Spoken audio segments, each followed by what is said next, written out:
and welcome to Plagne. We're high in the French Alps, over 1,200 meters above sea level, ready for the fifth round of the FIBT Wiesmann Men's Skeleton World Cup.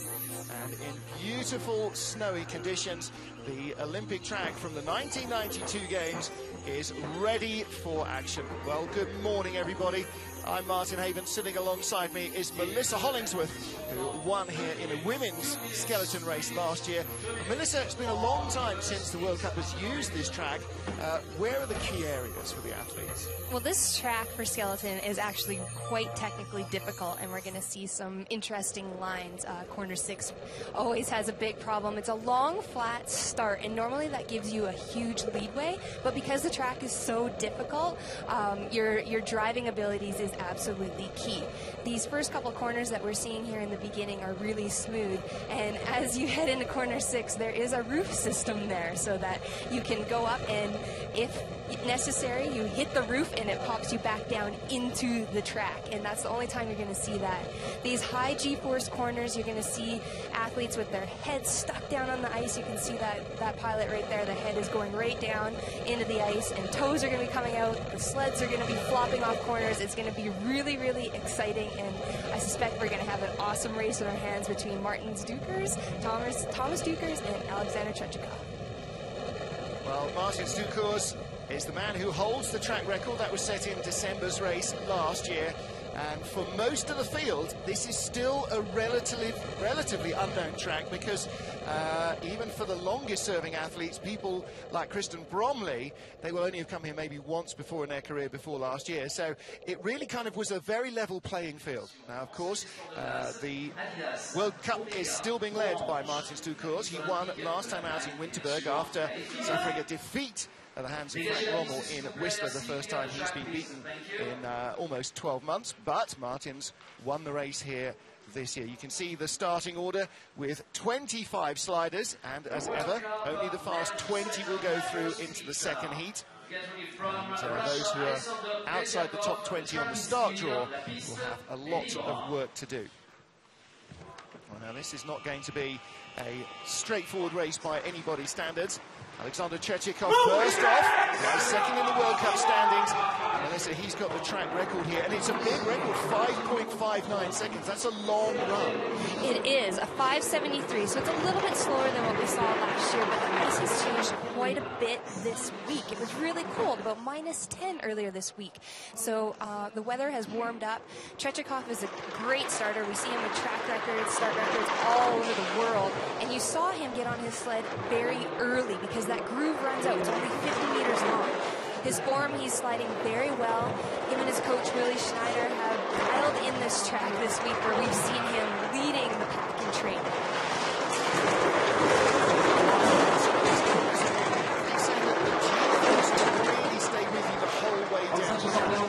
They do. In this corner 16, your face is absolutely buried, and you're just having to trust your sled as you go into 17. This is a little bit of an uphill section going through 17, 18, 19.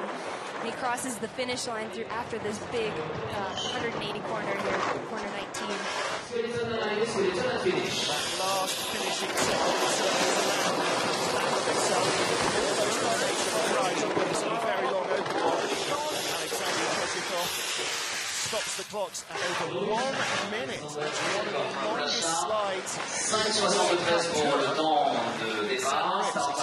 starting technique, but you're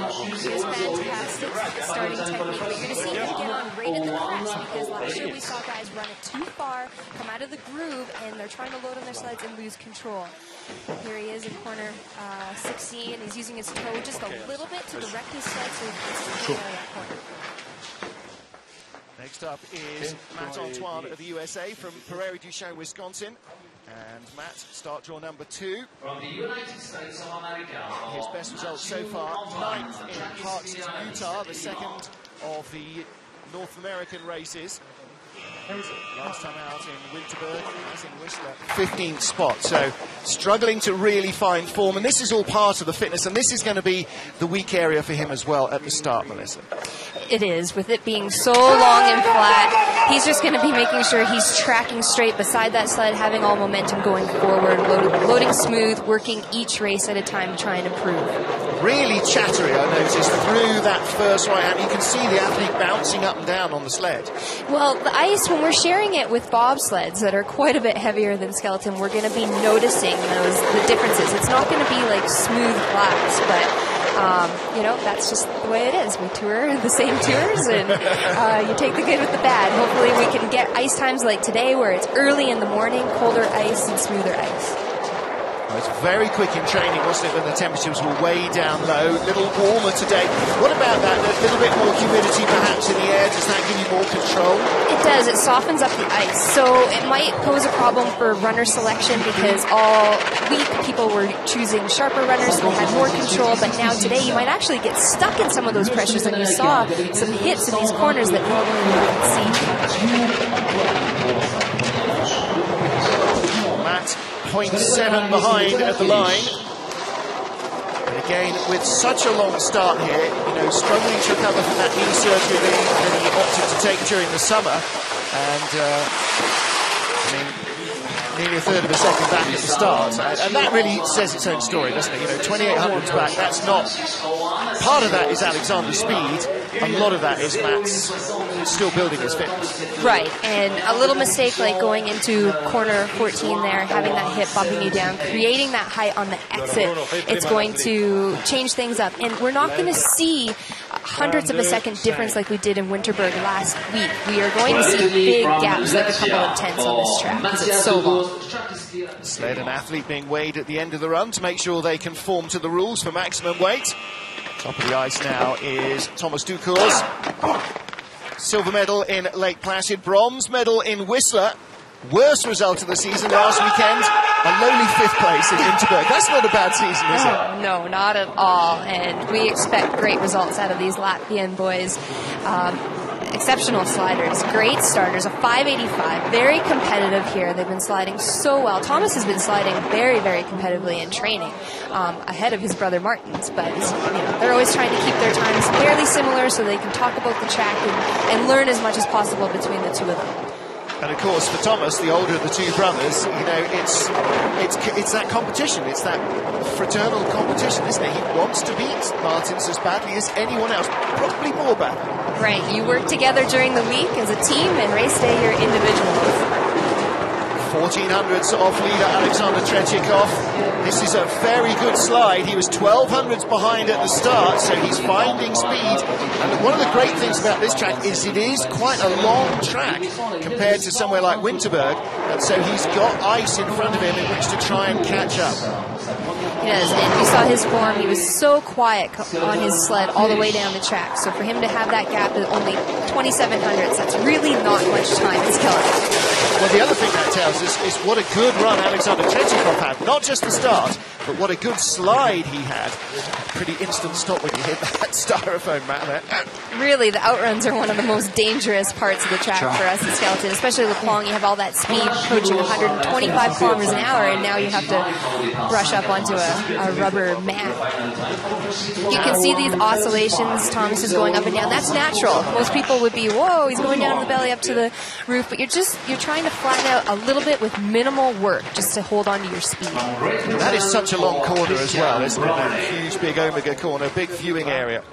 Next up, Kristen Bromley, Dr. Ice, and the British slider now in his 17th straight season for Team GB. Best result this season so far, 4th place in Winterberg last weekend, where partner Shelley Rudman claimed her first win of the year. Kristen said, well, she's up the ante there, hasn't she? So they'll be looking to try and get in amongst the medals, both of them again this weekend.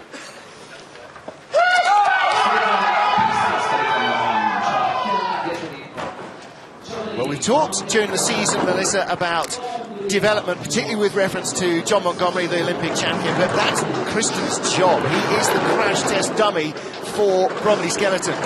He's the one who goes out and develops all the bits of kit so that they can hopefully then sell them on to the market out there. And as a result, quite often he ends up sacrificing a race just to answer a particular question they've got. Exactly, because he has no other place to test. Great Britain doesn't have a home track, so he has to come on. He has to make sure his results are good enough at the beginning of the season to make the team for Great Britain, and then he can come on and test against the best in the world. And it's very risky, but obviously it's paying off. Shelley has a silver medal from the Olympics in 2006, and Kristen's always right there. He's an amazing slider, extremely smart. Oh, he just had a little bit too much angle going into corner 17 there. A couple of little wild moments, stunning climb uphill. You've got to try and avoid the walls as much as possible. A rub going uphill is twice as bad as the rub going downhill. 101.73, 500s in front of Matt Antoine. A couple of wild skids there, but this is, I guess, a sort of old-fashioned track where it's not clinical and precise, and sometimes you just have to drive it a little wilder than you would like. Well, and honestly, your body is reacting at these high speeds, and you're trying to stay as relaxed as possible, but when you go into corner 6 like that, and you have all that height, you're just reacting. Legs are coming out, you're trying to avoid that roof, and you can't focus on form at that point when you're out of position like that on your sled. Well, Kristen concussed himself earlier in the week, hitting the woodwork in the first day of training in corner 6, so clearly still hasn't quite got the line right, and as you said, yeah, with the wood coming up towards the head again, got to make sure he avoids that. This is race day. Well, next up is Germany's Frank Rommel, claimed victory in Whistler after a bit of a disappointing start of the season, disqualified in Lake Placid.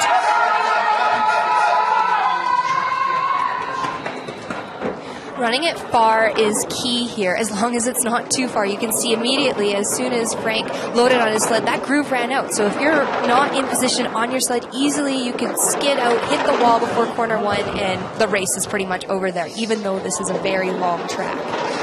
Good momentum, 67.4 kilometers an hour, 41.9 miles an hour. And here out of corner 6, really just diving downhill, suddenly picking up a lot of speed. Corner 6 is so tricky. If you hold your steer too long, you can dig a hole and then you create all that pressure, and that's when you're going to see these athletes drop out of corners. You're just trying to be as smooth as possible, like you said, not go over those big entrances, those abrupt entrances. He's way down on speed there. Chechikov, the leader, 124.5. He's down just under 123, still 76 miles an hour. And that very well could be runner selection. When the ice was -10 earlier this week, it was flying on it, but with it being softer today, just not the right selection. Well, for a man who's already won a race this season and who's been a regular front runner, to be over a second off the pace, yes, there's definitely something more than the couple of mistakes that we saw going on there. And I guess, you know, when you're sliding and you've got the wrong runners on and they're causing more friction, you just feel that the thing is not moving the way it should, right? Yeah, and your instincts could be that you'll try to drive harder. So, you know, he gets stuck on a line out of corner 6, for example, the ice is too soft and you're trying to rip your sled out. It's just going to be slowing you down. Expressive face of Coach Jens Muller. Frank Rommel, I was about to say, normally one of the smiliest guys you can see. Not right at the minute, though. Well, next up, Marcin Stucurs of Latvia. Our World Cup points leader. 3 wins so far this season. And look at him, I always think of Spider-Man going up a building when I see him running along the ice. He's so crouched and he's just clawing at it, isn't he? And look at that, outstarts Trechikov. Wow, that is so impressive considering Martins is actually dealing with a torn ACL. A long flat start where Trechikov has such an advantage, but it just shows how talented Martins is athletically and obviously on his sled. You didn't see him go up to the roof and flop out. He's quiet. Everything looks absolutely effortless. Look at his form. His shoulders are down on the sled. Looks perfect. You know, if he wasn't such a nice guy, you could actively dislike him, couldn't you? Because he's just too darn good at everything. Wow. Just pulling away here. 125.4 kilometers an hour heading into corner 16. 78 miles an hour on sheet ice. That is scary fast. And the G-force is relentless here as well. Here we're over 1,300 meters of atmosphere, and that adds to the pressure to try and breathe. What a massive run that is for him. 2,800s in front. You can see they need to extend this outrun here in the long. He like over top of 4 different mats. Look at the power. Always having ice, contact with the ice with his feet. Long, even though he's not that tall, he just has those long strides. It's feline, isn't it? He's almost using his hand as well there to claw himself forward. Yeah, stand back. I may not be able to stop this thing. Oh, boy. Well, we saw one of the 4-man sleds go straight out the other side of the finish hut last year, the Italians. There is your World Cup leader, puffing and blowing. That's the altitude, that's the exertion, and that's the G-forces. So, Johnny Fairbairn of Canada, 10th in the World Cup standings at the moment. Best result, 8th place in Whistler.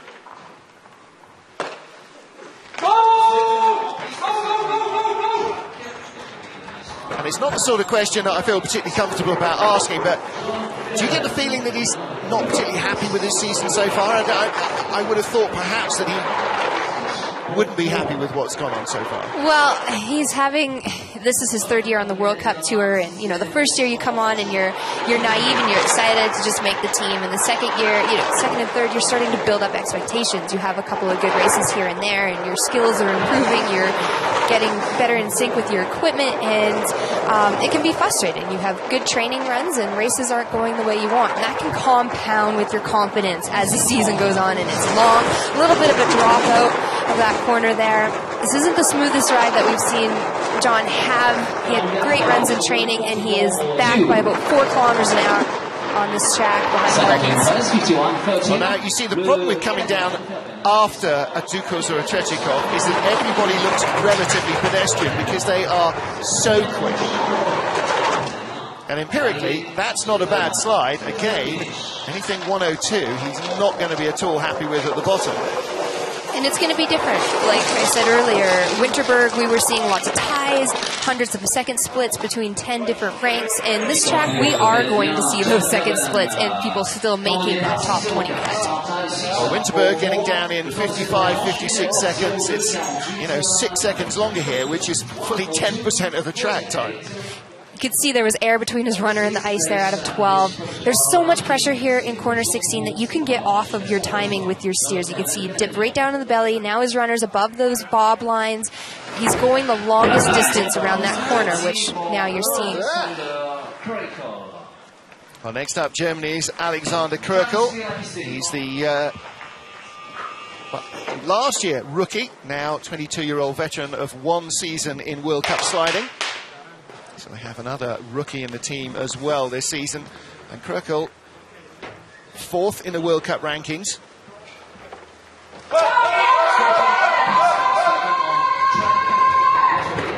It's a great view of how shallow the start is there, how flat it is. We always joke that we need oxygen masks, that this is the marathon of the starts for us, even though it's, just a few steps longer. But that's how we train, that power, the speed, 30-meter sprints, the jumps, the plyos. You definitely notice if you're going from a Whistler where you're taking anywhere from 15 to 17 steps to now you're at 21 here in La Plagne. You can see his legs kind of moving. He's working really hard to keep the sled lower in those pressures. We didn't see that last week in Winterberg. We saw perfect form, feet together, shoulders low, but we are going to see these athletes moving around quite a bit on their sleds to make sure that they have that control. Well, normally, age and experience work for the athletes that have been on tour the longest. They know the tracks best.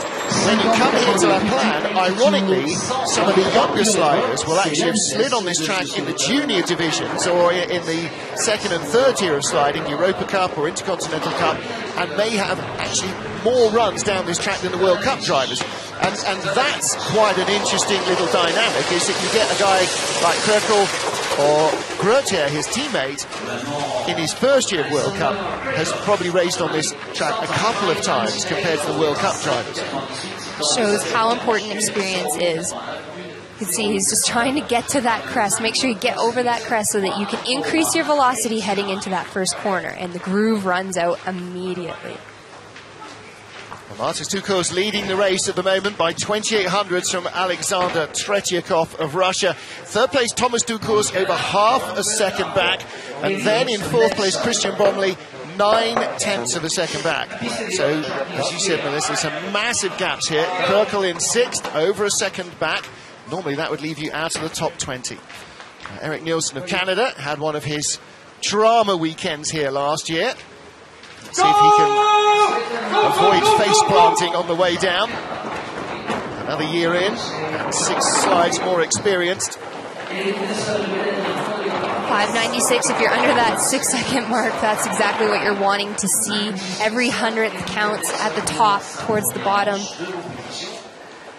Decent momentum as well. This isn't going to worry the top 2. So keep it off the wall there. Controls that first pressure really well in corner 6, and hopefully it wasn't too much work of where he's going to bleed his speed. Half a second back. This could easily see him in the top 6 at the moment. Everything's going relatively quite smooth here for Eric, which he will be ecstatic for, considering he was doing, we called the flagpole in corner 16 last year. He's half off his sled push-ups. We missed corner 17, a little bit of height there. We can't see what happened going into 18, but a bump here in the uphill section. Robs you of a little bit of speed, 102.02 to go 7th. But tidier run than his trip last year.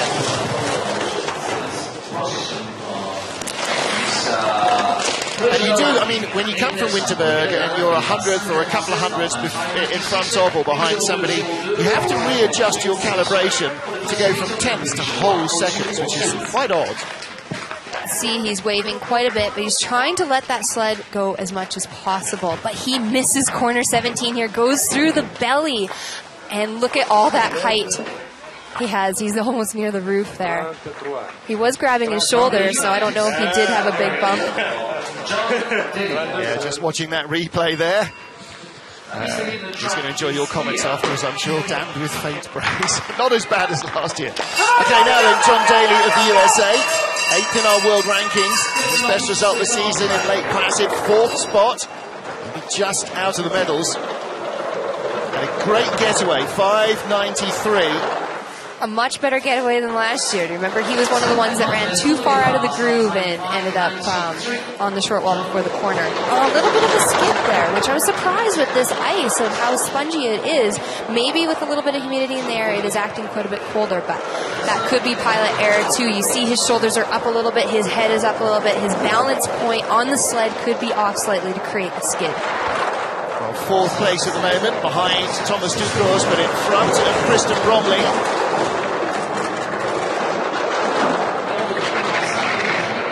Too many dramas so far. 122.4 is not bad speed, but not good enough to keep him in the top half dozen. Slips out to 8th place. You can hear that scraping on the ice. That is his face shield, his helmet on the ice. Okay, 7th spot then, so he picked up a little bit down at the bottom, avoided a rub going into the final uphill corners.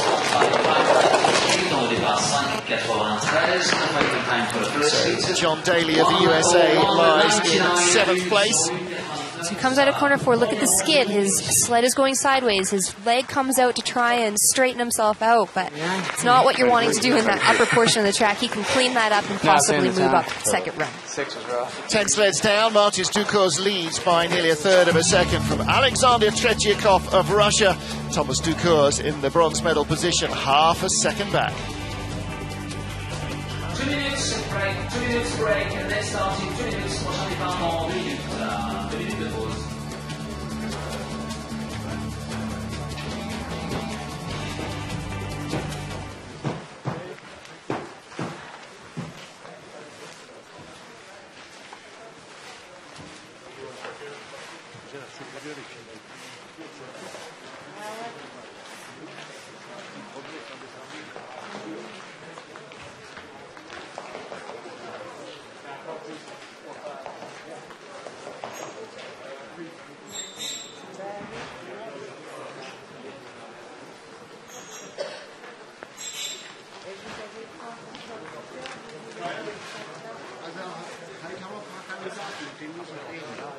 One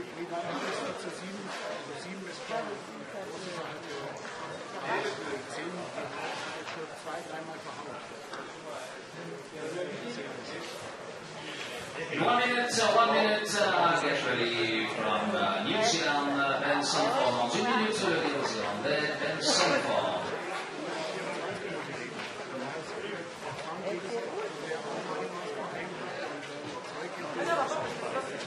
Ah ouais, non mais peut-être on a là, on a là.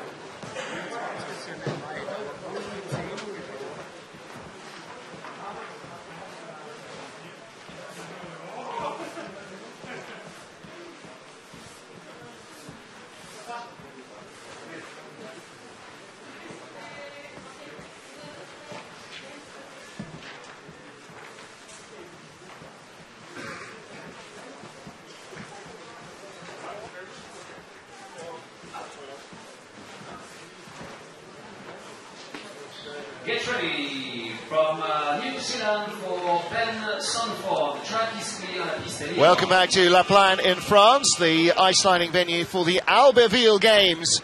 And almost when Annecy bid for 2018, got another shot at the Olympic Games. Well, after 10 sliders down, our 11th starter is Kiwi Ben Sanford. Martin Haven with Canada's race winner last year, Melissa Hollingsworth, calling the action here from trackside at La Plagne. Oh, and that was a really early load for Ben. 6:23. Now, he said in training yesterday, I push slow and slide fast. So at least this track is long enough to give him a little bit of a break. But at the moment, still trying to recover from that back injury that he got in Park City.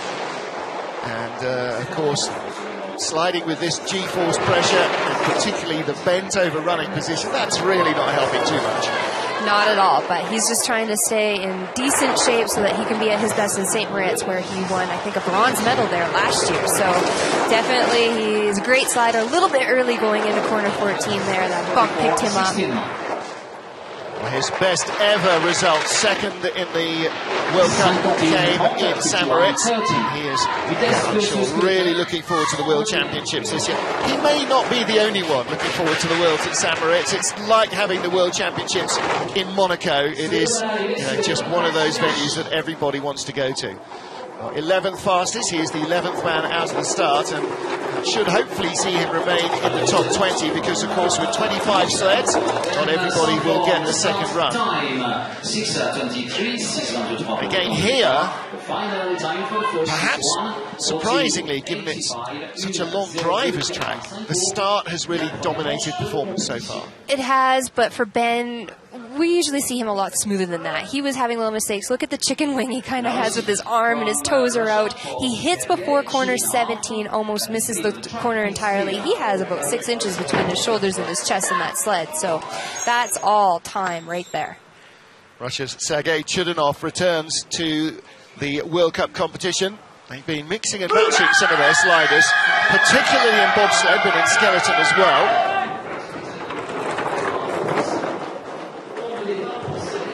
592, you can see he was really looking for that early entry. His body was bananaed, his steering. You can see his head moving quite a bit. He was sliding great in training, so I'm actually quite excited to see what this is going to look like here at the bottom of the track. Chidinov's best result of the season, 8th place in Park City, the first race that he started. He's controlling the pressures really well. In corner 6, that was one of the lowest lines that we've seen. Everything's looking really smooth. He's not having abrupt entries in any of the corners. Top 4 at the moment on split time, so he's having a very good run. He is a little bit early into corner 15, but it didn't hurt him. 124.1 kilometers an hour. Just a fraction slower than the current 4th place man, Kristen Bromley, but it looks like he's going to come in front of the Englishman. This could be quite close, still just ahead on time, and he is. He's in 4th spot. Well, that's a good opening slide from Sergei Chudinov. And again, 5.9 start, certainly not hurting him at all here. pour le russe, Sergei Julina from Russia, start time 5:92 au départ 5. Now we have got a tiny margin. Chulinov just 600ths in front of Kristen Bromley, so that is definitely in the territory where changes could occur. You can see he's working really hard to keep the sled off the right wall. His legs are kind of out to the side. Weighing the athlete in the sled, they cannot discriminate against your body weight. So if you have any weight in your sled, you can only weigh 115 kilos total, all equipment and the athlete. But if you're 100 grams over that and you have weight in your sled, that's a disqualification. Well, next up, a World Cup debutant, Dom Parsons from Great Britain, making his first ever start. In fact, he got a slightly better start draw than teammate Ed Smith because he's been racing in the Intercontinental Cup and has had a win and has not been out of the top 4 all season in the 4 races. In fact, only last weekend he was racing in Park City, got on the plane, flew across the Atlantic, so he has no idea what time of day it is at the moment. But that didn't help him, that didn't stop him rather. A 5:84 start now. That's so impressive. These young athletes coming up just nipping at the heels of a veteran like the Kristen Bromley. So much to learn, yet they are displaying great results. But again, we talked about the younger athletes and their experience. He's actually had more slides on this track than anybody did who's racing in the World Cup last year, because the ICC race here a couple of seasons ago was a double race weekend. It wasn't quite the full double race because there was a couple of problems with the track. He's having a really good run, 3rd fastest. He's slipped now out to the top 10 though. Just a little wild, 12th position as he climbs the hill, rubs the wall. I'm sure there's a little bit of nerves and tension because it is different. You understand you're on a different stage, but you've got the TV camera in your face at the top. There's a whole crowd, more people there where would normally be. And so the atmosphere is very different as well. Yes, and we saw great lines from Dom, but maybe, like you say, the nerves and the tension, he might have been controlling that sled a little bit too much. But regardless, it's a World Cup debut. Well, great to see another British athlete coming up. And in fact, Britain's women's bobsleigh team just claimed bronze in the Junior Worlds yesterday. So we've got more bobsleds and more skeleton sliders coming through the pipeline for the UK sliding operations, which is great. And I'm sure he will be feeling a little more relaxed. He's got that out of the way, no major crashes. Now he can get into the second heat and start to build on that performance. Well, next up, Italy's Maurizio Aioli, currently lies 14th in the world rankings. Best race for him was Lake Placid, New York. First race of the season, 9th place. Then missed the cut in Park City, Utah. So a very different experience. And that suggests perhaps that he needs a track where you've got to drive. And maybe that will help him here. Yes, he obviously likes that more abrupt technical style, like his home track Cesena, which is not on the calendar anymore, but he slid great there when it was open.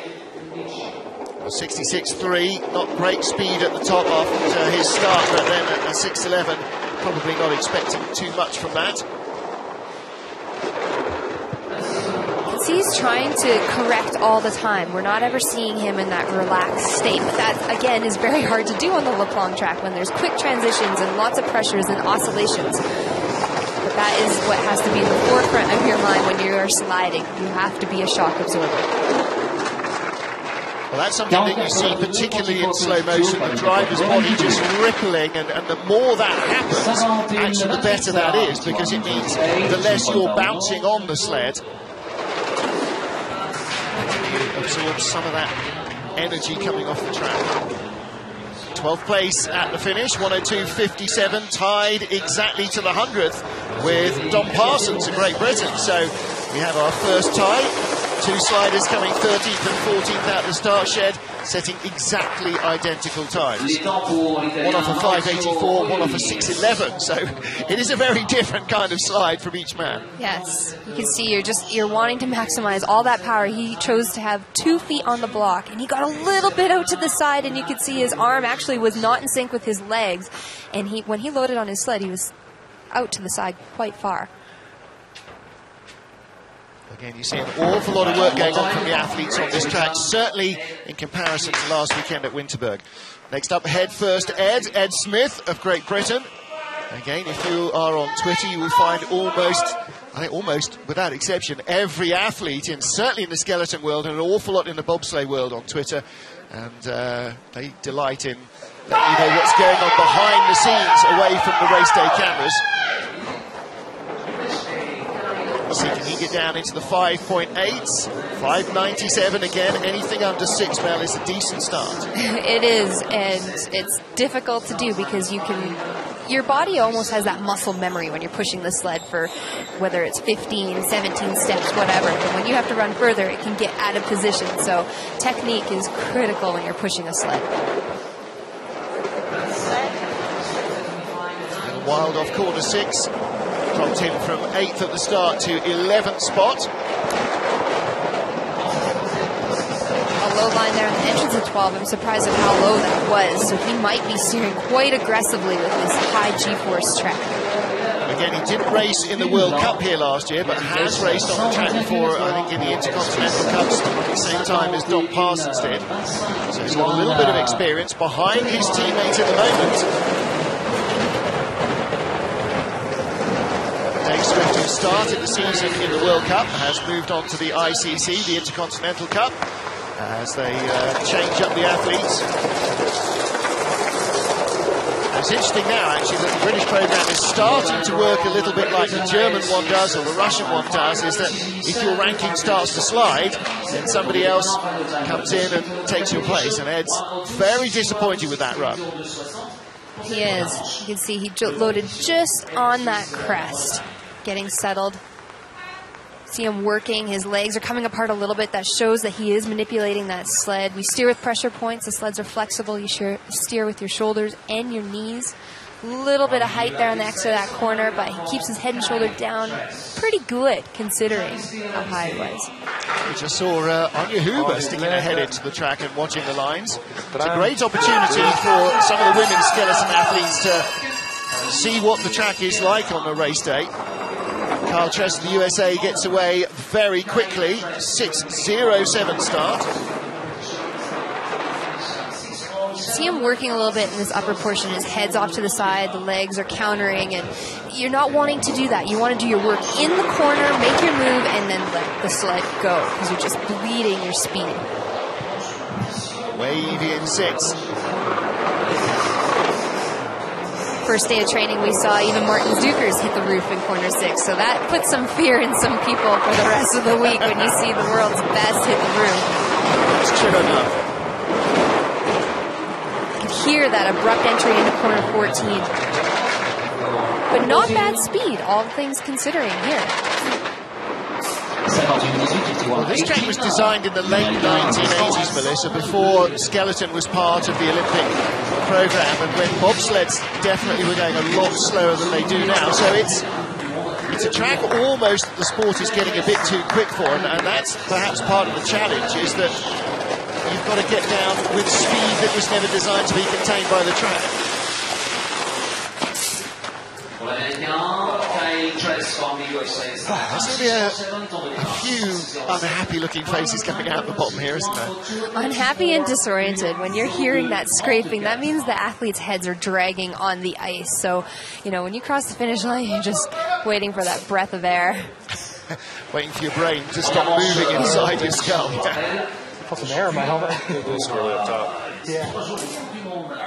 Next up is our Olympic champion, John Montgomery. What's he sliding on this weekend? He has the same sled that he had last week in Winterberg, which is, that's 2 weeks on the same sled for John, which is a... First time this season. Yeah, he's been having a lot of equipment problems. It's really frustrating for him, obviously being Olympic champion and now coming back and having to change a sled every week, but he's now on his SATE sled.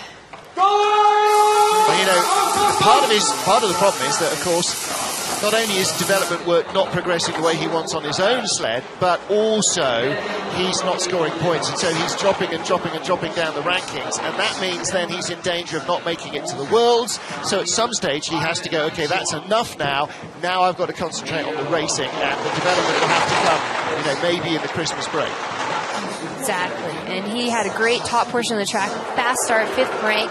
It's right there, smooth through corner 6. Everything is looking great for John right now. Well, what we've got to underline is that he's not forgotten how to slide. you know, form is temporary. The ability to do this still remains. He's still top 5. Exactly, and that's where confidence is so key. 122 kilometers an hour, he's right in there with the speed. He's not that far back, all things considering. This is looking great for John. 50, 81, 50, 81. Well, this, you know, confidence boost. 8th place at the moment, a top 10 finish here will certainly put him back in the right direction. Of course, it is only the 2nd week he's slid on this sled, so he's really got no experience of it because he didn't use one last year. Year before he was using his old sled, so you know this is really just day 5 or day 6 even of experience on this sled. So you've got to factor all that in as well. Exactly, and this is his first time ever sliding on the Plagne track. So for him to be sitting top 10 right now, fantastic starts, top 5 at the top. He's been training so hard. I think he'll be really happy with this. Yeah. Well, of course he won't, because he's so self-critical. He'll be disappointed with it because he knows it wasn't as close to perfect as he could make it. But you're right. You know, he needs that. He needs that confidence boost. It's just unfortunate to be in the top 10 and still to be 1.3 seconds back. He's not going to look at 10. He's going to look at 1.3 seconds because that's what grabs your attention. That's the headline story here. But that's this track. Hiro Takahashi and his teammate Shinsuke Tayama last year both had their best results of the season at this Plagne track. That partly, I suppose, was the levelling factor of nobody really knowing it and nobody having a major advantage.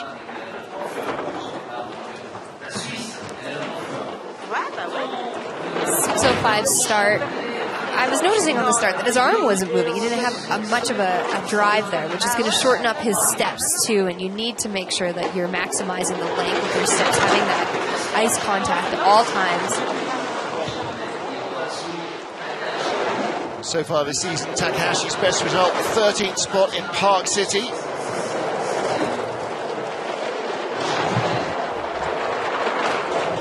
Things are looking really, really smooth right now. Low lines. Again, we'll just have to... Oh, a little bit early. Corner 14's been a little bit tricky this year. There's a lot of ice cut out on the short wall from skeleton sleds hitting it and the abrupt entries, and then it sets you up poorly for 15, which is so much pressure to actually make you panic. He's driving himself into the top 12 at the moment. Again, this is a really neat-looking run. 11th spot. That is excellent. Gosh, Isan, enjoying that run, and Takahashi should as well. I mean, that is 11th. That's a really good run for him. Yep. Tied with Frank Rommel. Yeah, can't argue with that.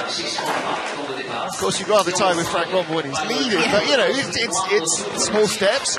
These guys are definitely making progress. He's a little bit early going into corner. I think that's corner 6 there. The way that we're looking at the view. That kind of knocks the wind out of your sails as well. I mean, it's not like you've got a big load of breath in anyway, but when you have an impact like that early in the run. Especially a corner like that where it takes you right up to the roof, it can intimidate you. Mikkel Hofer of Switzerland. Hofer's best result came last week in Winterberg, 14th spot. Mickey Grunberger, the coach.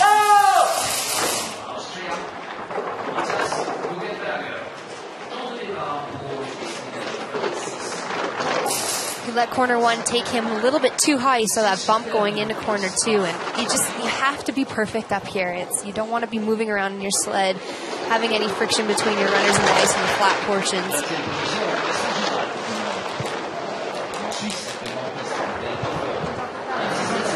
Trying to use the height in the corners to accelerate yourself down on the exit. I mean, that's all part of getting the timing right.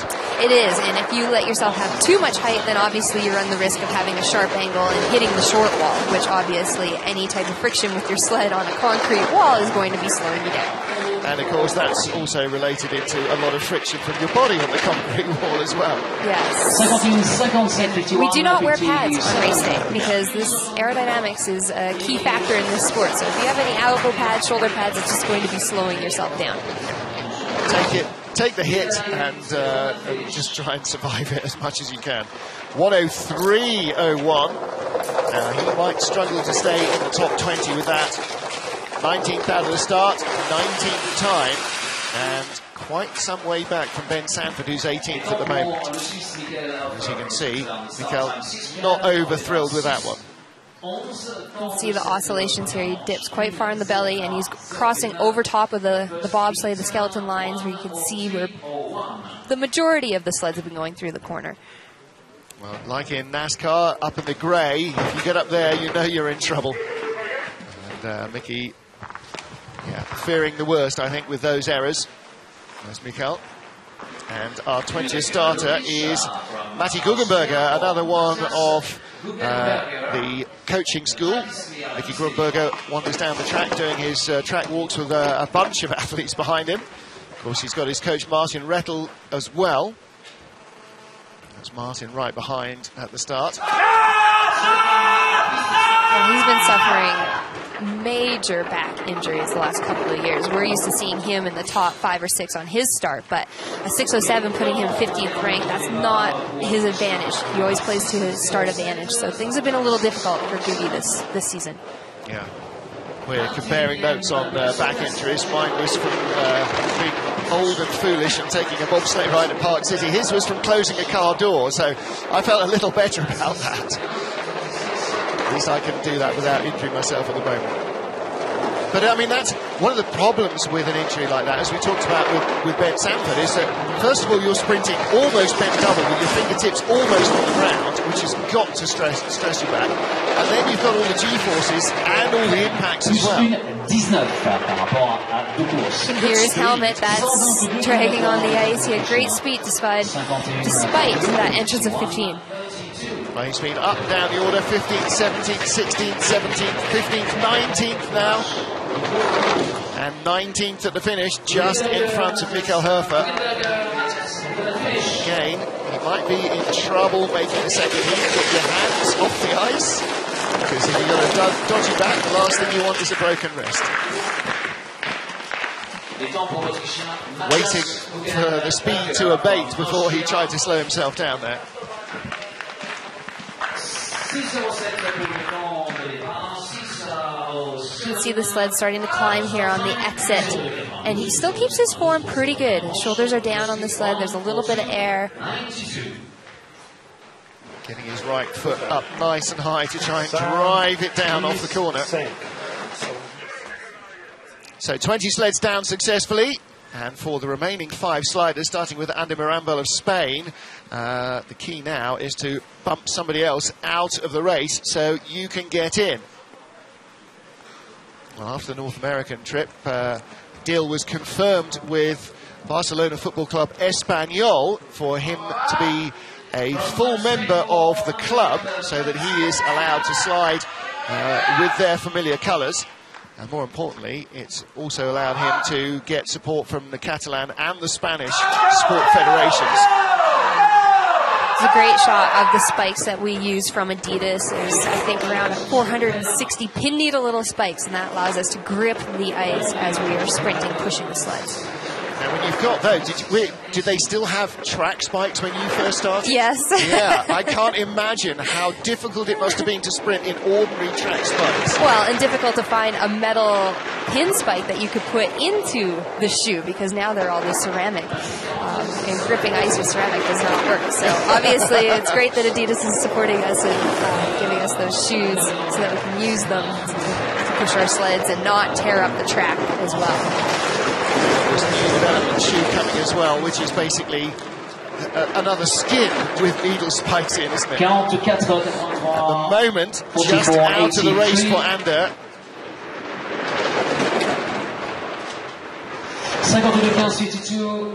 No really major dramas, just doesn't have the speed in the sled. Yeah, and that can come down to your push time, that can come down to your equipment. Those are the 3 components of this sport. You got to push the sled, drive the sled, and you have to have very competitive equipment, which needs good sponsors to afford it. Well, exactly right. All of it goes together, doesn't it? It's, you know, there is no one key ingredient. They are all key ingredients. Again, seeing the start, 6:18, and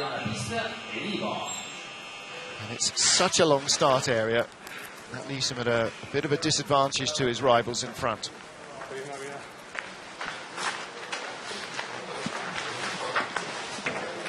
Well, 4 sliders still to go. Next up, Shinsuke Taeyama. Again, had his best result of the season last year on this track. So far this year, 19th in Park City, his best result. It's the only time he's made the top 20 in the field.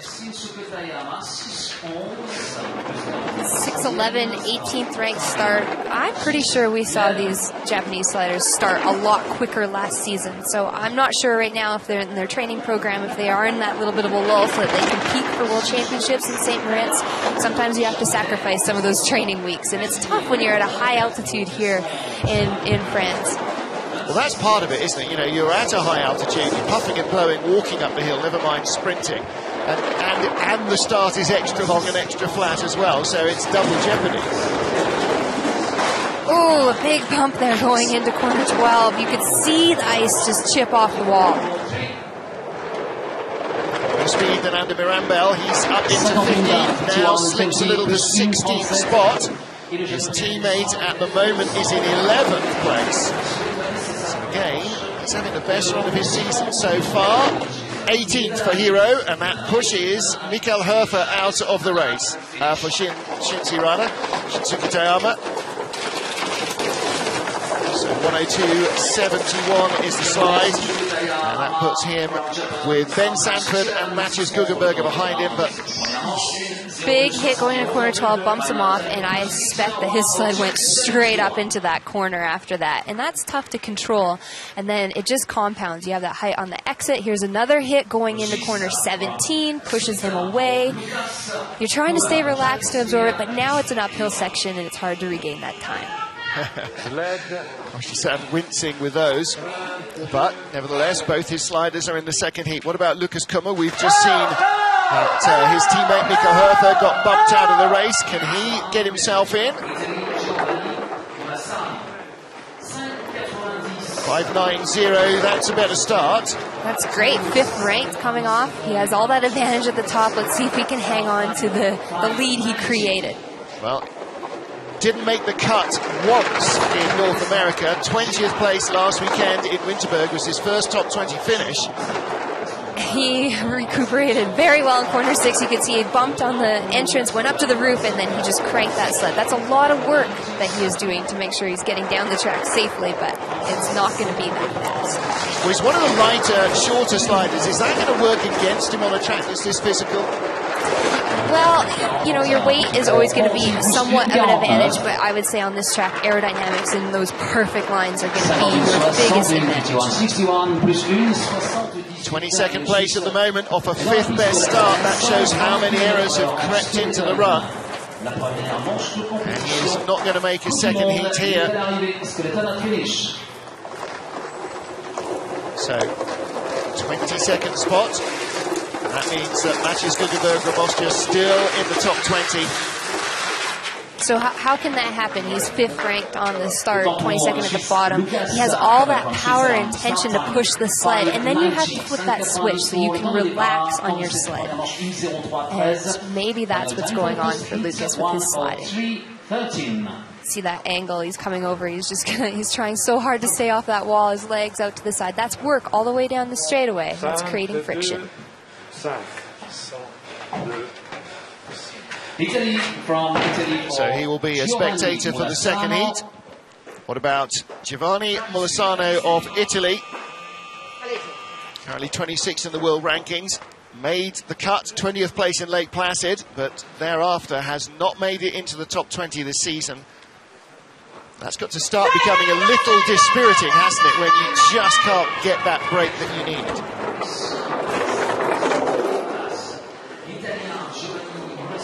$5.99, he's under that 6 mark, but getting a little bit high on corner 1 and bumping the wall before 2, any of that advantage would be gone at that point. Well, when you start 12th fastest, you've got as much of a chance as anybody else to get into the top 20. The ice isn't degrading badly, so the speed should be there. It just means you've got to avoid hitting the walls on the way down.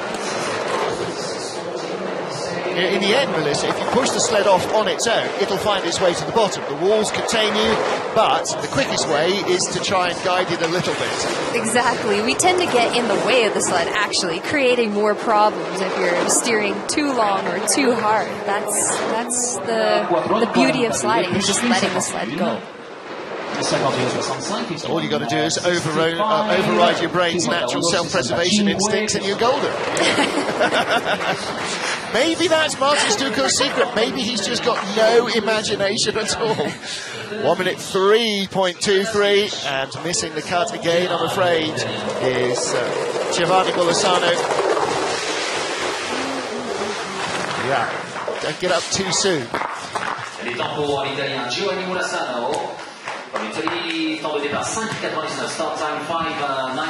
Very competitive start here. You can see he's trying to be as smooth as possible, low, quiet, loading on the sled. He's that last driving footstep in when he's already almost halfway onto it, doesn't he? He's still driving forward. It's like he's feeling the wind knocked out of him on that run. And our final slider from Greece is Alexandros Kefalas. Not too far from home, because he lives in Switzerland. And we are, of course, just across the border from Switzerland, the other side of the nearest bunch of Alps.